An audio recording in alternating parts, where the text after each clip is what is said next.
Over the past few weeks, policymakers have been engaged in intense negotiations over the federal budget. At the heart of these discussions is a fundamental question: will Congress agree to allocate funds to keep the government fully operational? Or will disagreements lead to a partial shutdown, disrupting vital services across the country? A government shutdown occurs when Congress fails to pass appropriations bills or continuing resolutions to fund federal agencies. When that happens, many government functions either slow down dramatically or halt altogether. This isn't just an inconvenience, it has real-world repercussions. For example, national parks close, visa and passport processing slow, and federal employees may be furloughed without pay. More critically, agencies responsible for public health, safety, and security could see reduced staffing, impacting emergency response, law enforcement, and disaster management. So, what's fueling these disagreements? At their core, these debates are often driven by political disagreements over priorities and values. Some lawmakers push for cuts to certain programs, arguing that reducing government spending is necessary for economic growth or fiscal responsibility. Others advocate for increased funding to support social programs, public health initiatives, or infrastructure projects. When these positions clash, negotiations can become deadlocked, especially if both sides refuse to compromise. In recent times, these conflicts have become more entrenched, partly due to increased polarization in American politics. The divide between parties has widened, making bipartisan agreements more difficult. Each side views the other's demands as unacceptable, and that hardline stance can push negotiations to the brink of failure. The stakes are particularly high when it comes to agencies responsible for national security and public safety. For example, border security agencies, emergency responders, and health departments all depend on federal funding.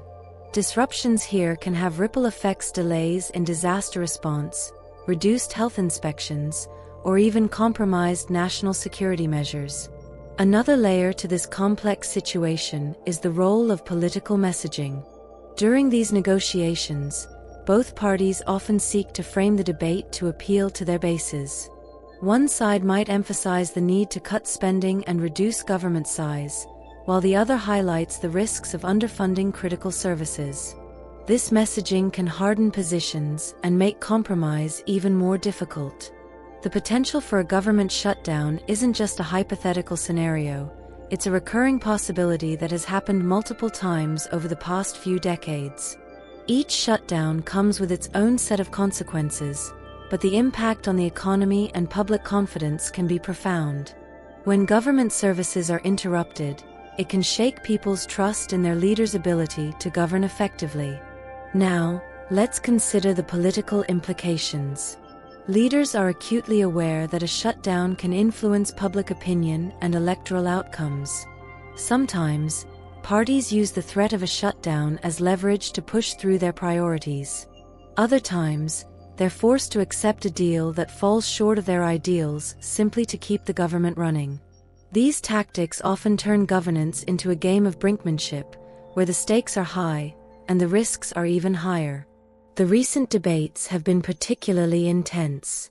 Some lawmakers have insisted on attaching certain policy conditions to funding bills such as immigration reforms, border wall funding, or healthcare provisions.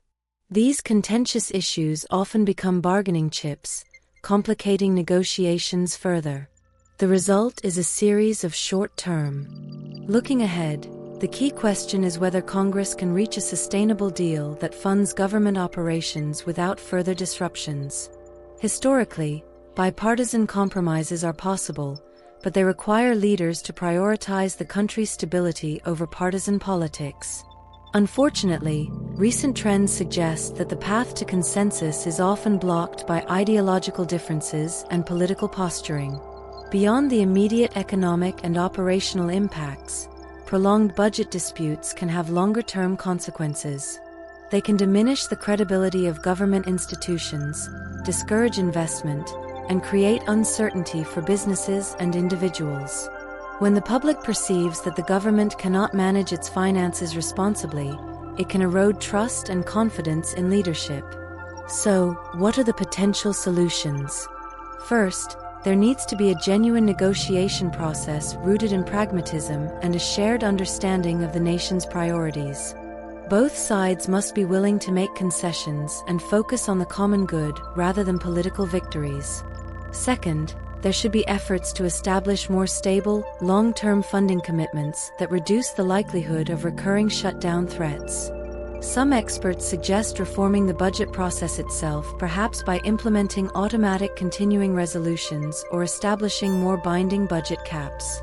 Others argue for increased transparency and public engagement to ensure that voters understand the stakes and hold their representatives accountable. In conclusion, the ongoing debate over government funding underscores the deep divisions within American politics today.